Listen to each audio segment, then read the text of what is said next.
Good morning, everyone. Cameras all ready? Very good. Well, Queensland's fourth COVID wave is beginning to come to an end, and Queensland's scientific and health experts who monitor COVID cases and recommend what settings we should set have determined that we can move from amber to green. This means lifting some of the recommendations about some of the settings where masks should be worn. You can, of course, still wear a mask if you choose to do so. Our other health advice remains the same, including that everybody should seek to maintain their vaccination status. There will be some healthcare settings where they choose to require masks. Active cases have now dropped 40%, nearly 40% over the 12 days from the 4th to the 16th of January, returning us to the levels before this wave in early November. I want to thank everyone for following the amber health advice. Thanks to your efforts, we are able to return to green status. I'll ask the Health Minister and the Chief Health Officer to say more. Thank you. Thanks, Acting Premier. So it is good news that we have come off the fourth wave after 9 weeks of being on amber.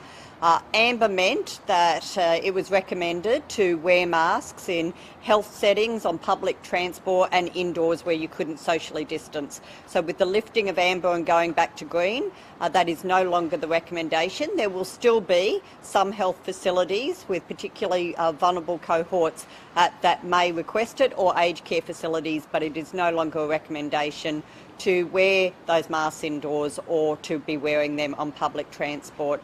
And it will be up to individual health facilities whether they are asking patients or visitors to be wearing those masks.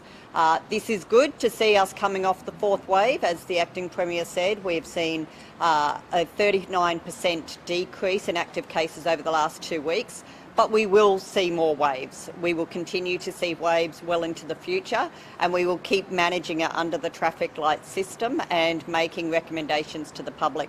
I do want to thank the public, who I see people wearing masks out in the community, who are doing the right thing, who are obviously either recovering from COVID or may have other flu-like symptoms and are protecting the community from passing on those infections. We know that it can help, so if you have symptoms, whether you are testing positive or not, if you are unwell, you should be staying home. But of course, if you test positive, we still want you to register your active case, and you should be wearing a mask for 7 days once you test positive and staying home while you have respiratory symptoms. But I am pleased to see we've come through the fourth wave. We did have hospitals, some of the hospitals, especially our larger ones on the north side and on the Gold Coast as well, reached levels 3 and 4 as far as restrictions during that time of furloughed staff. But I'm really pleased to see the furloughed staff numbers coming right down and us being able to get back to a more normal situation again. I'll hand over to the Chief Health Officer now. Thank you very much, Minister. So as you've heard, we're coming to the end of our fourth COVID wave, and we're returning to green on our traffic light system. Just to give you a few numbers, we peaked in terms of active cases on the 20th of December when we had 16,095 active reported cases. That is people who reported a positive result, either a RAT or PCR, in the 7 days prior. As of today, we are 5,904 active cases, and that number is falling very rapidly. There were 806 cases reported today. In terms of hospital inpatients, we peaked on the 20th of December at 599. We are now down to 318 across the public and private sector, 290 in the public system. Intensive care numbers peaked on the 23rd of December when we had 10 people ventilated in intensive care. There are no longer any patients on life support in our intensive care units in Queensland as this wave recedes. I think there are probably 2 points to observe from these numbers. First of all, this wave was significantly less severe than previous waves. By comparison, On the 25th of July, we had 1,123 people in hospital, so this was about half the size of that third wave. And the second important point is the virus hasn't actually gone away. The virus is still here, and it is still possible to spread the virus. So if you are unwell, please stay at home. Please get tested, do a rat test, and please report that rat test. People are still reporting rat tests, and the data that we get from those reports is invaluable in tracking this pandemic. Also, please stay away from hospitals and other vulnerable settings if you are unwell, because it is still possible to get COVID even though we are not currently in the wave. We are effectively entering another phase of the pandemic. This is our fourth year of the pandemic. The first year was effectively the first phase, 2020, when the virus was new in the world. And in Queensland, we were able to protect ourselves from the virus, and the virus did not enter Queensland and spread to any great extent. 2021 was the year of the vaccine, when we continued to protect ourselves from the virus, but the Queensland population got itself fully vaccinated. 93% of the adult population vaccinated by the end of 2021. 2022.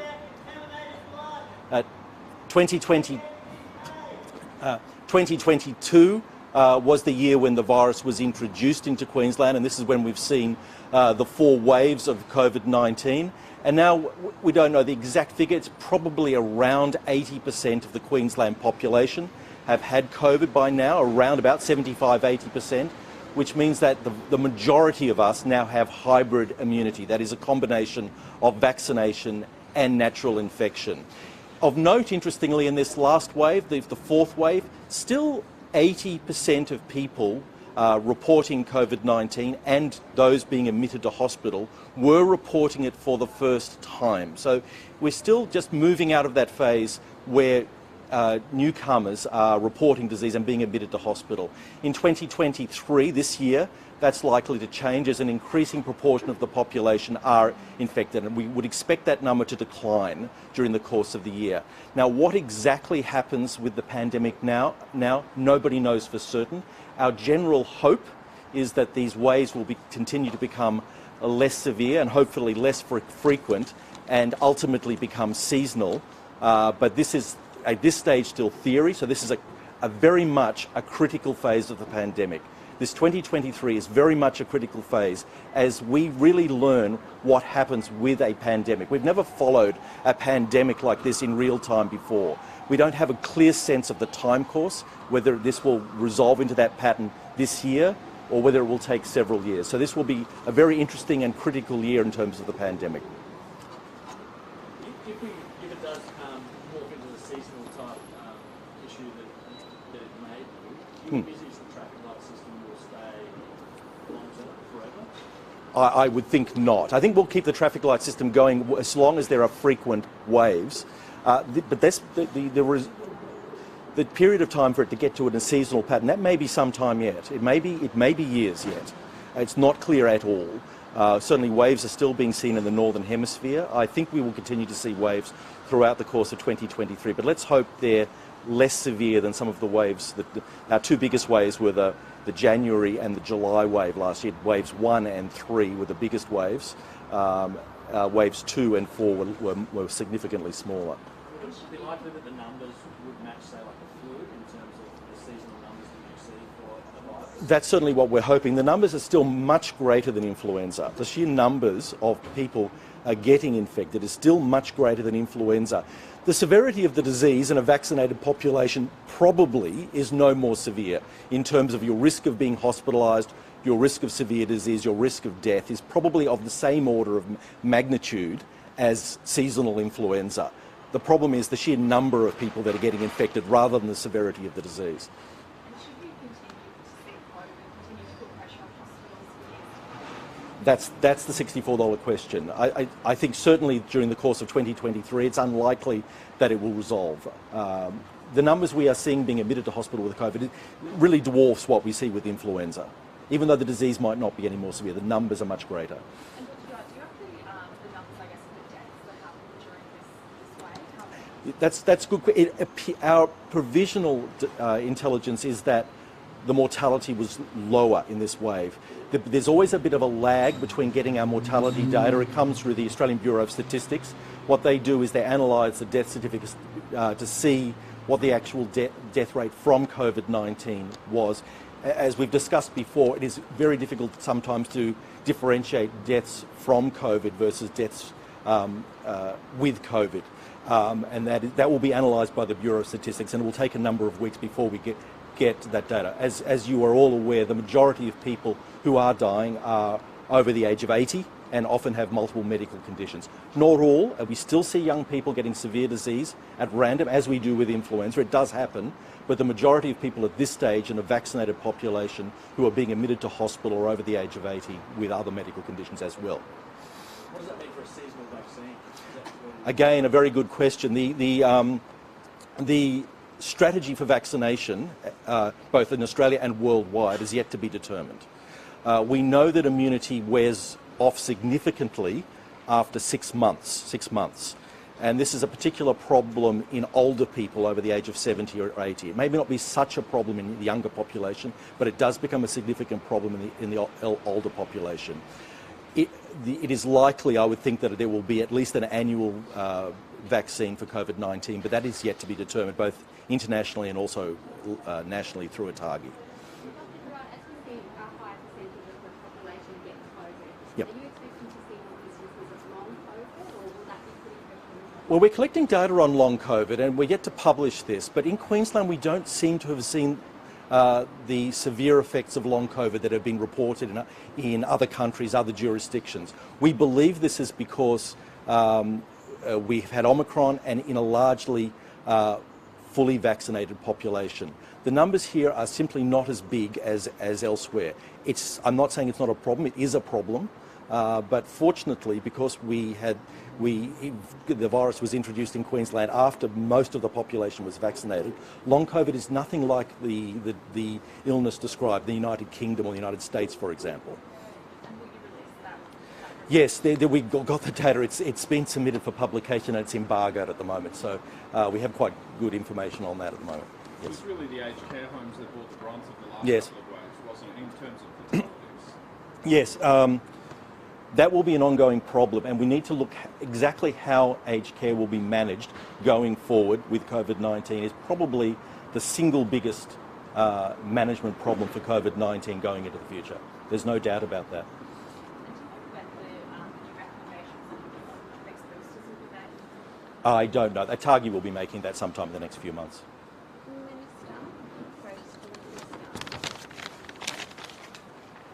Given what was uncovered by the Coldrake review and in the DNA inquiry, do you accept the criticisms of Ed Kimbacher, the former police head of the Cairns CIB, who described a culture within Queensland Health and across the public service where staff are silenced and they're discouraged from airing concerns that could be politically embarrassing? Well, I've already publicly spoken about that, of course.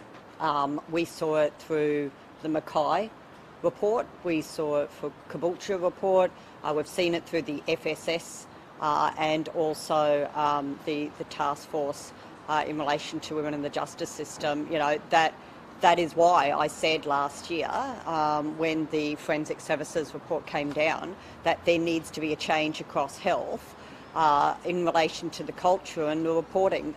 Just this week I got an update from my department about new procedures that they're putting in place to ensure there is an escalation pathway. So they've already got what they call riskmen, and people can put in complaints and there's a process there. But clearly there are still gaps in the process. So there's a new escalation process being developed right now that's been done in consultation. And that will be implemented very soon, and that will ensure that if staff have any concerns in the way that care is being provided, that they can escalate that to senior management and external to the HHS and to the department if they don't believe that those issues are being addressed. That is really important. There does need to be a change of culture. I said that last year. I acknowledge that. And we are working on those changes. As I say, there has been changes across the health system since I became the minister. We've had change in leadership from the top down. We've got new chief executives coming into a number of our HHSs. We've got changes in the boards as well. This is all really important to drive cultural change. And also, I believe the Palaszczuk government's clearly showing how much we value our health workers, not just by significantly investing in new frontline health workers over this term and since we came into government in 2015, but also in putting money where our mouth is by providing them with good wages, the highest wage increase in this country for health workers, which I'm hoping will help us attract health workers to work in Queensland as well. Minister, it's, on the Gladstone maternity issues, it's the phase 3 or the full end of the bypass might not come into play until the middle of the year when those 10 obstetric positions are filled. Is that acceptable that by that stage the Gladstone Hospital's maternity unit might have been on bypass for a full year? Well, what would be unacceptable is if we sought to bring those services back online in an unsafe way. We cannot do that. I have to take the advice as the Minister in ensuring that these services are reintroduced in a safe way. I'm being told that we need 10 FTEs, full-time equivalents, across Rockhampton and Gladstone. Now, part of the problem that has been developing over a number of years with the evolution of the role of midwives, with mothers and birthing mums making decisions that they want the midwife taking control of that birth, is we're seeing the role of the obstetrician is significantly reducing. And that also includes the actual number of births, and the diversity of what they're doing is reducing as far as their registration. Now, they have to maintain a certain level to keep their registration and to keep their skill level. But what used to be the days of the obstetrician walking in and being at every single birth, that isn't the case anymore. They may be needed for about 5 or 10%, maybe even less than that, because they're generally being called on when there is something complex and something going wrong, and the baby or the mother or both are at risk. So those are the challenges we've got around obstetrics. Less qualified obstetrician and gynecologists that are coming out of the colleges are practicing in obstetrics. They're choosing gynecology because it's a better work-life balance as well. So this is why the model we're going to be bringing back online will see our obstetricians rotating across Rockhampton and Gladstone, because Rockhampton is that higher level which takes the more complex births. It is never been the case as a level 3 hospital at Gladstone that they take births of babies under 37 weeks. They've always been transferred to Rockhampton and potentially a larger tertiary hospital. And I've heard some of the rubbish from the LNP saying, well, any mother should be able to birth at this hospital. That has never been the case at Gladstone. It is a level 3 service, and that is the service we're seeking to get back to when it is safe to do so and when we have these additional obstetricians on board.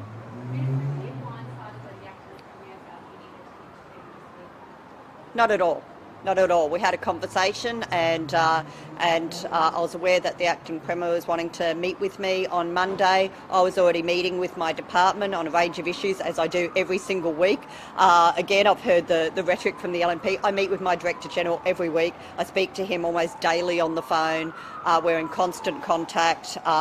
Not only did I get a briefing this week, the previous briefing was the 9th of January on Gladstone. We are getting constant updates on what is happening at the Gladstone Hospital. So, no, I wasn't surprised. I would have been surprised if the acting Premier hadn't wanted to talk to me and get an update of what was happening. What I welcome is the government at the most senior level saying anything else we can do to help the Department of Health and Central Queensland Hospital and Health Service to bring these services online as quickly as possible, we will do.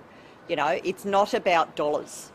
If it was that simple, we would have the obstetricians there. It is about a lack of obstetricians nationally right now, and particular challenges at that hospital due to personal circumstances and a range of reasons why other obstetricians who were there had to move on.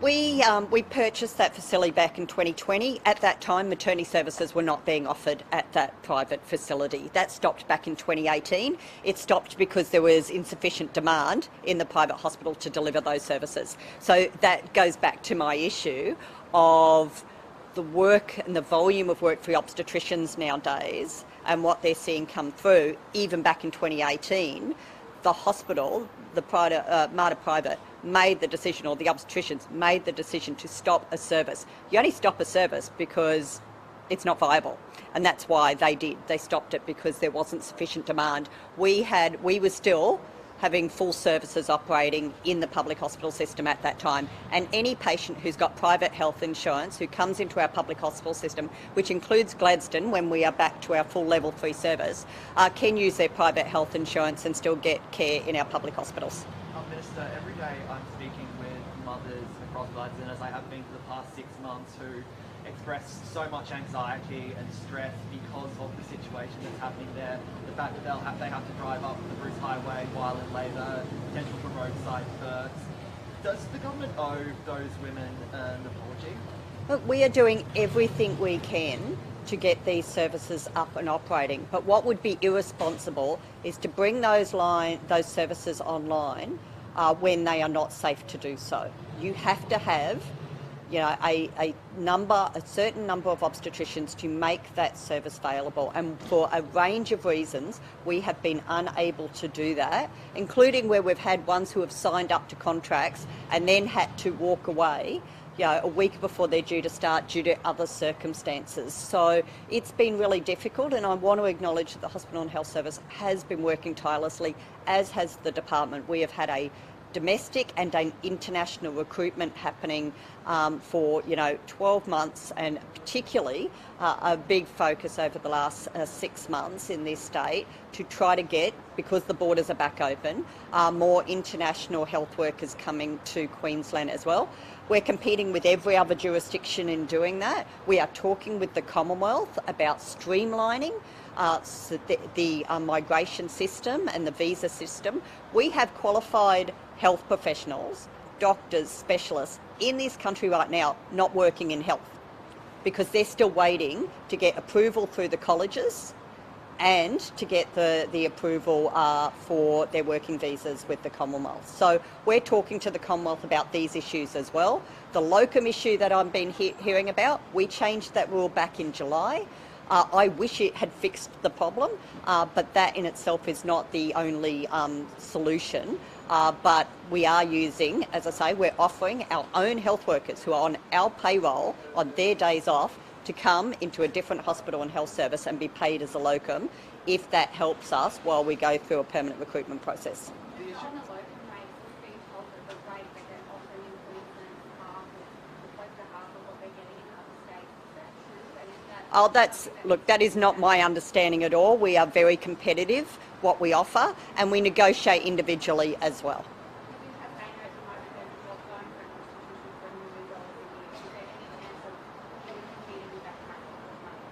Look, as I say, the information I have is we are very competitive with our pay rates. As we all know, especially when you get out into the regions, there's a whole lot of issues, including accommodation. We've got doctors moving into towns who can afford to buy or build, but haven't been able to do so. So it's also accommodation. We're building more student accommodation as well, so we're working with housing around that. So there is no one simple fix. It's not just about money, but we know we're competing with every other jurisdiction. We are all fighting for the same people, and we're all fighting for that international cohort. But we've just had an expression of interest with nurses from the UK. We had 180 expressions of interest from nurses to come and work in Queensland. That's fantastic, and I'm hoping we can have good success with doctors as well. The College of Obstetricians and Gynecologists said they've been warning the government for about 2 years of this limited problem in that part of Queensland. Are they wrong? Are they lying? Well, we've seen, we know it's actually been 3 years, but really over the last 2 years, because of the border closures and everything else, we had no migration happening in this state. We had no international, that supplementation of health workers in this country and in Queensland stopped for 2 years. And so that has caused significant disruption to the system. And I welcome the advice from the Royal College of Obstetrics, the AMA, ASMOF. We're working with all of these, but to be honest, none of them have any quick fix. You know, we're taking up suggestions being given. Whether organisations have been saying there's a problem, that's all well and good. What's the solution? We have to work with the College for Obstetrics and Gynaecology. What is the future of obstetrics in this country? If the issue is that obstetricians are now only actually walking into that birthing suite or the theatre for 5% of the cases where they're complex, are they getting the skill mix? What else can we be doing? So GP obstetricians is one model that we know work. So what can we be doing to actually get more GPs to train up, to take on that specialty, and then partner with us while they're GPs in the community to also work in the public system and rotate through that. That's a really good model, but I want to work with the college about how we encourage, so it's not just obstetricians, but GPs generally, how we encourage them to take up that training. Isn't that justification for what people like Gino Pecoraro and the Together Union and even Ranscog have been calling for in terms of a summit into maternity issues to ensure something like Gladstone never happens again? Well, we've had a workforce summit both at Queensland level, and we've had a workforce summit at national level. We've had a workforce summit for rural and remote and regional communities, so we've done that as well. That was in Cairns.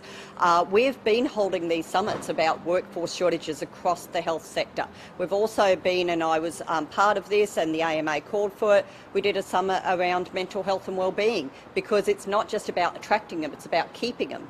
So fatigue's another issue. So the idea of using our own health workers on their days off to work in other health services and get paid a locum might be a short fix, but long term it means our doctors are working longer hours. How does that help our fatigue issue? So there is a really complex discussion to be had, and we are having those discussions right now with all of those organisations who are calling on conversations around maternity services. We're already having those conversations. My department's been working with them since last year. Minister, SEQ order. Sorry.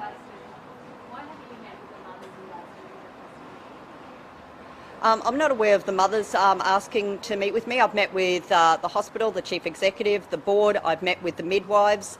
I've spoken to the staff there. I went up there late last year to have a talk to them. I appreciate, as you know, a mother myself, I appreciate that we all want to be able to go to our local hospital to have a child. But we also want to make sure that when we get to that hospital, we know that they've got the doctors and nurses there to deliver our baby safely and to keep us safe. Yeah, I'm happy to meet with them. Minister, SEQ as I did in Mackay and anywhere else. Happy to do so. SEQ orders recommended a new water source for southeast Queensland by 2030. Given experts say recycled water is cheaper and better for the environment, will you be advocating for it to be added to the drinking water supply? Oh, look, these are discussions for Cabinet and for government as far as policy generally, and you know those are things that we continue to work through. Would you drink recycled water? I'd drink recycled water, yeah, of course. No problem with drinking it at all. I know the Premier's on holidays, but has she been looped in any way, text messages about what's going on at Gladstone or Rockhampton? Look, I'm sure her office is keeping her well abreast of issues here while we have things well in hand. Will you be advocating for recycled water to be added to the drinking water supply? Well, that's a matter for consideration down the track. You've outlined the recommendations that have been made. It's not necessary to make those decisions right now. Our water catchments, our water supplies are well stocked.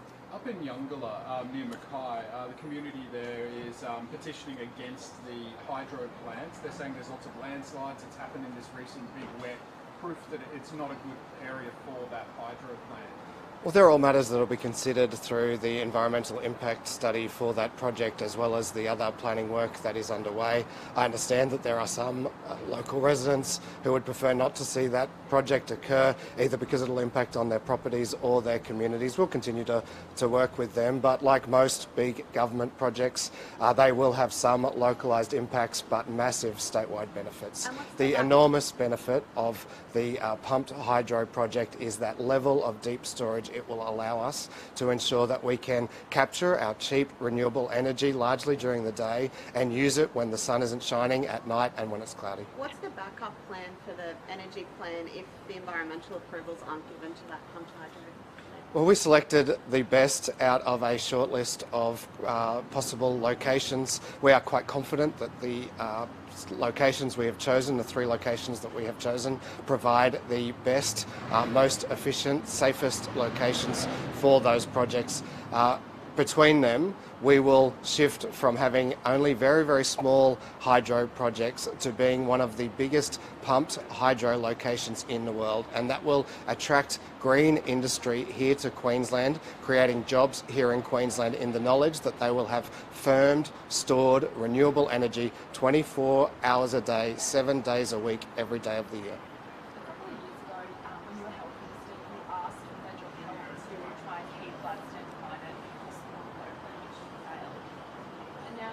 I wouldn't characterise that as my failure, Kate. That was the failure of the then government. But yes. Would you, now that there's a new federal government, are you looking at, the Minister mentioned, training and visas, are you looking at anything else from the federal government to try to bolster maternity services at Gladstone or elsewhere? Well, as we've said consistently, Queensland Health ends up being the provider of last resort when other elements of the health system failed, and we fail.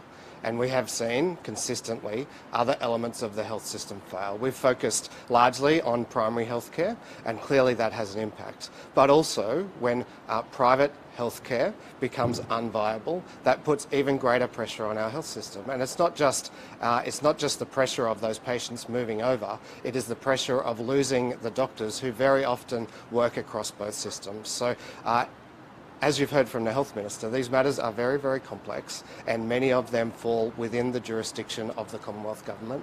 And we can't expect a new Commonwealth Government to turn these things around in months.